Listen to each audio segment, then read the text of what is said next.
É tanto pronunciamento importante, Boris, tanto depoimento, que se a gente ouvisse novamente, relesse novamente, cada vez nós tiraríamos novas informações importantes, porque é histórico o que está acontecendo nos últimos dias e também as palavras ditas hoje pelos diferentes líderes. E quando a gente observa esse posicionamento dos suíços, levando em conta, não é, Boris, o que mostra a história sobre a Suíça, e agora haver essa mudança de postura contra a Rússia. Qual é o significado para o mundo dessa mudança de postura da Suíça?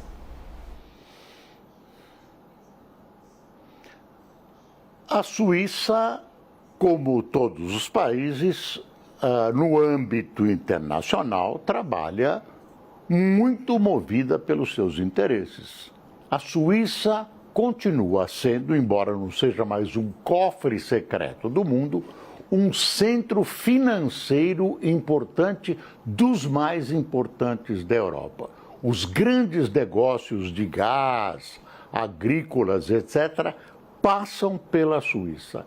Ela não tem uma relação comercial importante com a Rússia. É uma relação comercial extremamente frágil, não tem grandes interesses na relação com a Rússia, mas sim tem interesses em ter o dinheiro dos oligarcas russos e também das transações de gás, das transações de milho, trigo, etc., etc., que passam pelo sistema financeiro suíço em boa parte delas.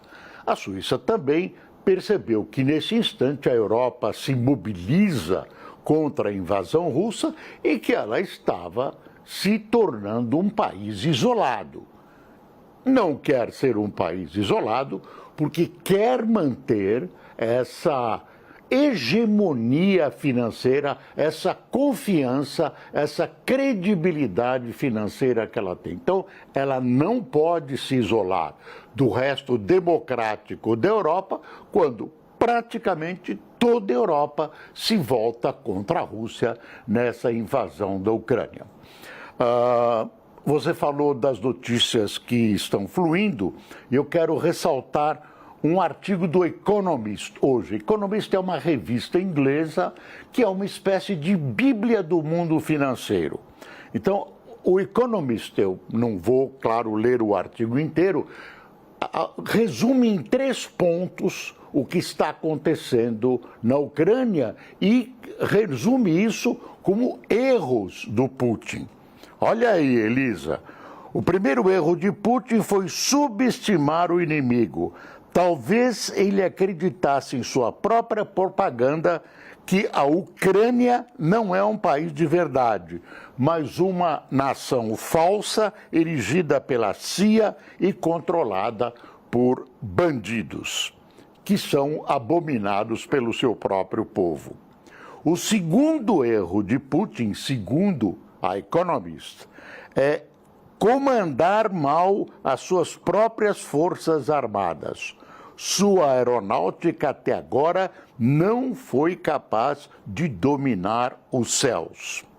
E o terceiro foi, e aí que entra a Suíça também, subestimar o Ocidente.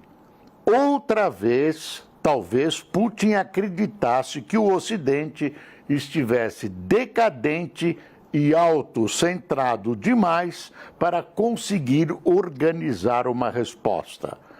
Como um ditador que pode achar difícil entender que a confiança das pessoas na democracia é genuína, ele quase certamente foi surpreendida pelo afloramento do apoio popular à Ucrânia.